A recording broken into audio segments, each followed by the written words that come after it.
નમસ્કાર દર્શક મિત્રો, આપ નિહાળી રહ્યા છો એસ લાઈવ ન્યૂઝ બુલેટિન. નજર નાખીએ અત્યાર સુધીના મુખ્ય સમાચારો. સુરતમાં વડાપ્રધાન નરેન્દ્ર મોદીનું ભવ્ય સ્વાગત. ટીએના વિદ્યાર્થીઓના નવા અભ્યાસક્રમ પર ICAI ધ્યાન આપશે.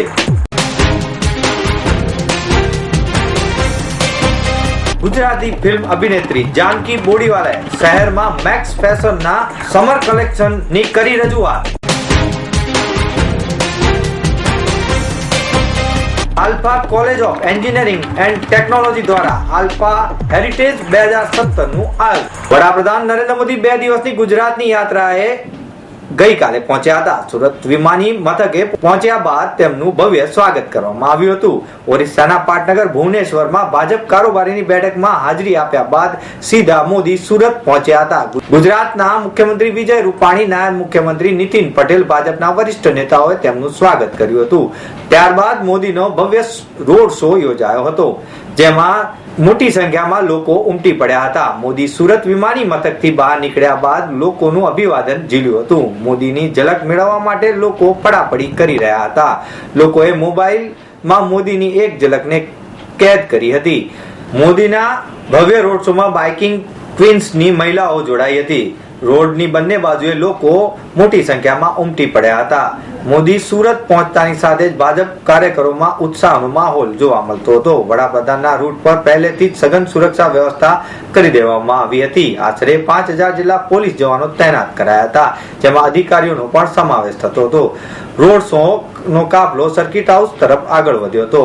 મિશન ગુજરાત તરીકે પણ મોદીની આ યાત્રાને જોવામાં આવી રહી છે. Airport, city point, Parle point, Kargil ચોક, સુરત ડુમ્મસ રોડ થઈ સર્કિટ હાઉસ સુધીનો આ રોડ શો યોજાયો હતો. 11 કિલોમીટર લાંબા માર્ગ પર મોદીના રોડ શોમાં જનમેદનીની ભારે ભીડ જોવા મળી હતી. ખુલ્લી ગાડીમાં મોદીએ લોકોનો આભાર સ્વીકાર કર્યો. રોડ શો કરીને મોદીએ સર્કિટ હાઉસ પહોંચ્યા, જ્યાં તેઓએ રાત્રિ રોકાણ કર્યું હતું. આજે તેઓએ 400 કરોડના ખર્ચે બનેલી Kiran multiple super speciality hospital and research સેન્ટરનું ઉદ્ઘાટન કર્યું હતું.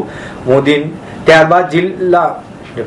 ત્યારબાદ તાપી જિલ્લાના ઈચ્છાપુર ગામમાં હીરાબા સેઝનું પણ ઉદ્ઘાટન કરવા પહોંચ્યા હતા. ચાર્ટર્ડ એકાઉન્ટન્સીમાં અભ્યાસ કરી રહેલા અને તાલીમ લેતા વિદ્યાર્થીઓ માટે institute of chartered accountant of India હંમેશા સક્રિય રહે છે, જેથી સક્ષમ પ્રોફેશનલ ચાર્ટર્ડ એકાઉન્ટન્ટો તૈયાર થઈ શકે. ICAI ના વેસ્ટર્ન રિજનલ કાઉન્સિલના ચેરમેન CA વિષ્ણુભાઈ અગ્રવાલે જણાવ્યું કે ICAI હંમેશા આધુનિક ગતિશીલ સમાજની જરૂરિયાત અંગે જાગૃત રહે, જેથી CA ના અભ્યાસક્રમમાં નિયમિત ધોરણે અપડેટ કરવામાં અને સુધારા કરવામાં આવે છે, જેથી વિદ્યાર્થીઓને એકાઉન્ટિંગ, ઓડિટિંગ, ફાઇનાન્સ અને IT ક્ષેત્રની અદ્યતન માહિતીઓથી સજ્જ રહે અને સમયની સાથે તેઓ આગળ પણ રહે. हमने हमारे institute of chartered accountant of India के नए कोर्स की रिवाइज स्कीम पूरी बना दी है. उसका ड्राफ्ट पूरा तैयार कर दिया है और तैयार करके हमने मिनिस्ट्री को अप्रूवल के लिए भेजा है. उसके अंदर पहले हमारा एक CPT एग्जाम होता था. CPT एग्जाम की जगह अभी उसकी जगह हमारा फाउंडेशन एग्जाम होगा. फाउंडेशन एग्जाम पास होने के बाद में वो बच्चा इंटरमीडिएट कोर्स के लिए अपीयर करेगा और इंटरमीडिएट कोर्स को क्लियर करने के बाद वो बच्चा फाइनल एग्जाम के लिए जाएगा. इंटरमीडिएट कोर्स के अंदर जब वो बच्चा अपीयर करेगा, उसके बाद में उसको 3 साल की आर्टिकलशिप ट्रेनिंग किसी चार्टर्ड अकाउंटेंट के पास में करनी होगी. यदि कोई बच्चा फाउंडेशन कोर्स के साथ में कोर्स को अपीयर करना नहीं चाहता है, तो वो बच्चा बीकॉम, BSc और BA के बाद में भी बच्चा आ सकता है. फर्क सिर्फ इतना है कि जब वो बच्चा बीकॉम के बाद आता है तो उसको 55% एग्रीगेट मार्क्स चाहिए, और यदि किसी दूसरे कोर्स के साथ में आता है, BSc या BA के साथ में आता है, तो उसको 60% मार्क्स चाहिए. ये हम हर 10 साल के अंदर हमारे कोर्स को रिव्यू करते हैं और मेंबर से और स्टूडेंट से सजेशन लेते हैं कि हर 10 साल में अपने को कोर्स में क्या नए बदलाव लाने हैं. पहले CPT एग्जाम 200 मार्क्स का होता था, था, उसकी जगह फाउंडेशन एग्जाम को हमने 400 मार्क्स का किया है। उसमें 200 मार्क्स ऑब्जेक्टिव है, 200 मार्क्स सब्जेक्टिव है। उसके बाद में इंटरमीडिएट जो एग्जाम है उसके अंदर पहले हमारे 6 पेपर होते थे, जिसको हम पहले IPCC बोलते थे। अभी उसमें टोटल 8 पेपर्स रहेंगे और फाइनल एग्जाम के अंदर भी टोटल 8 पेपर्स है। उसमें ग्रुप सेकंड के अंदर जो पेपर नंबर 6 है उसके अंदर बच्चों को हमने 6 सब्जेक्ट के लिए ऑप्शन दिया है। મીડિયા સાથેની વાતચીતમાં વિષ્ણુભાઈએ જણાવ્યું કે તેમની ઇન્સ્ટિટ્યૂટ હાલમાં વિદ્યાર્થીઓના નવા કોર્સના અભ્યાસક્રમમાં સુધારાને અંતિમ પ્રક્રિયા આપી રહી છે. સીએ વિષ્ણુભાઈ અગ્રવાલે આ પ્રસંગે GST ટેક્સ પ્રણાલી અને સરકાર દ્વારા લાવવામાં આવતા અન્ય સુધારાના નવા માહોલ અંગે ICAI ના વિઝન અંગે પણ માહિતી આપી હતી. ICAI ના WRC ની અમદાવાદ શાખાના ચેરમેન CA ચિંતન પટેલે જણાવ્યું હતું કે અમદાવાદ શાખાએ તેમના સભ્યો અને વિદ્યાર્થીઓને બહેતર કેળવણી આપવા માટે કેટલાક પગલાં લીધા છે. આજે અમે MWRC ના અધિકારીઓ દ્વારા અપાયેલી સુવિધાના ભાગરૂપે સભ્યો અને વિદ્યાર્થીઓ સાથેની મુલાકાતનું આયોજન કર્યું હતું, જેથી WRCRCI ના ચેરમેન અને તેમની ટીમ સાથે વિચાર વિમર્શ કરી શકે અને અમે મેગા સેમિનારનું પણ સફળતાપૂર્વક આયોજન કર્યું છે. ગુજરાતી સિનેમાની જાણીતી ફિલ્મ અભિનેત્રી જાનકી બોડીવાલાએ અમદાવાદના વન મોલ ખાતે નવું મેક્સ ફેશન સમર કલેક્શન રજૂ કર્યું હતું. ફેશન શો દરમિયાન નવું સમર કલેક્શન રજૂ કરવામાં આવ્યું હતું, જેમાં કલેક્શનમાં વિવિધ સ્ટાઇલ અને વિવિધ મોડલ્સ દ્વારા આ સમર કલેક્શન રજૂ કરાયું હતું. શો સ્ટોપર જાનકીએ સમર કલેક્શનમાં પરિધાનને ધરખમ રીતે રજૂ કર્યા હતા. આ સમર કલેક્શનની વિસ્તાર અંગે વાત કરતા જાનકીએ જણાવ્યું કે ઉનાળામાં હું આનંદ લઈ રહી છું, જેમ કે મેક્સ ફેશનના આ નવા કલેક્શન થી એ શક્ય બન્યું છે.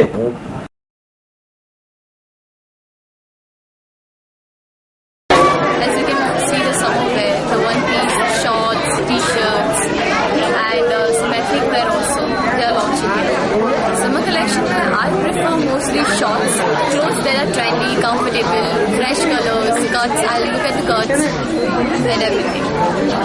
The entire range will be on the basis of summer. Only it will be bright colors and these were kind of short tops and everything. For ladies, in fact, kids, men and women everything. We start from the range of 299 to 1499 entire range. So, price range is also very much comfortable for entire customer range. Currently, we have entire range of men's shirt, shorts, and links to t-shirts and shorts. Max દ્વારા આટલી કિફાયતી કિંમતે ઉપલબ્ધ રેન્જમાં extra ordinary style સાથેના બહાર જવાના વસ્ત્રો મળી રહેતા બહાર જવાની સમસ્યાનો પણ ઉકેલી શકાય છે. મેક્સ ફેશનના મેનેજરે જણાવ્યું કે લોકો સિઝન પ્રમાણે તેમના ફેશન અને સ્ટેટસને બદલે છે અને આરામ અનુભવે છે. મેક્સ આ નવા કલેક્શન સાથે અમને આશા છે કે અમારા ગ્રાહકો સ્ટાઇલ સાથે બહાર જવા વધુ આત્મવિશ્વાસ બનશે. એ પણ કોઈ ચિંતા વિના આ સમર કલેક્શનમાં ભારતીય તેમજ ઇન્ટરનેશનલ વસ્ત્રો દરેક જણને અનુકૂળ હોય તેવા રજૂ કરવામાં આવ્યા છે.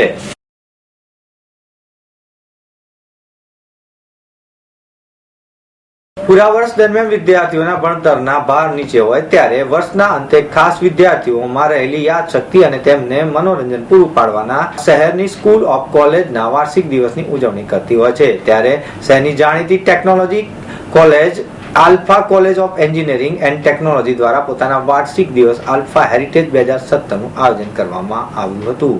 બાબુભાઈ જમનાદાસ પટેલ, સાંસદીય સચિવ ગુજરાત રાજ્ય, અમિત ઠાકર, પ્રદેશ મંત્રી BJP, Hariom Gandhi, zonal director narcotics control bureau, trustee of Alpha college Laxmanbhai Patel, Sangitaben Raje, principal doctor Santosh Koltej દ્વારા આલ્ફા હેરિટેજ 2017નું પ્રારંભ કરવામાં આવ્યો હતો.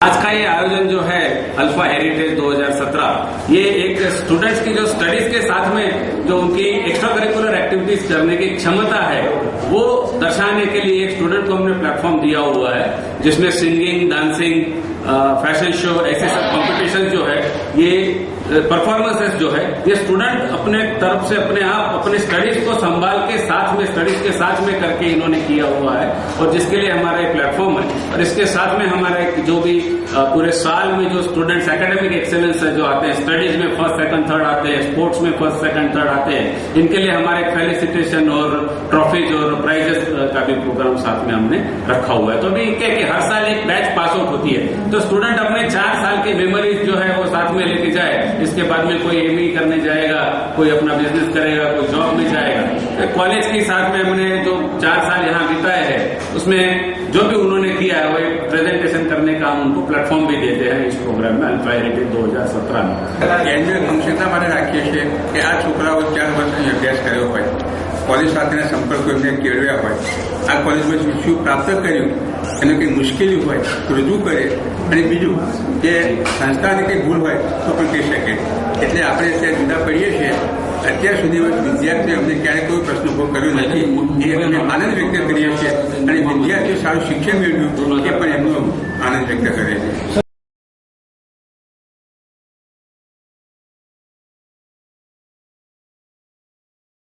હેરિટેજ 2017 ફેશન શો, ડ્રામા, માઇક્સ ખાસ આકર્ષણનું કેન્દ્ર રહ્યા હતા, જેમાં 150 થી વધુ વિદ્યાર્થીઓએ ભાગ લીધો હતો।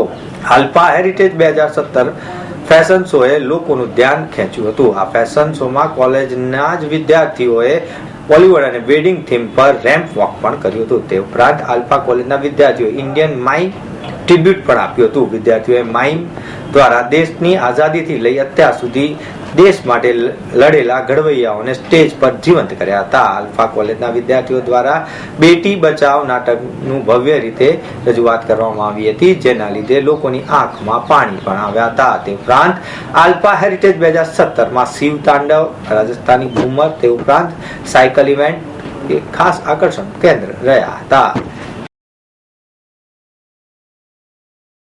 તો મિત્રો આ હતા અત્યાર સુધીના મુખ્ય સમાચારની ખાસ ગતિવિધિ માટે આપ નિહાળતા રહો એસ લાઈવ ન્યૂઝ બુલેટિન। નમસ્કાર।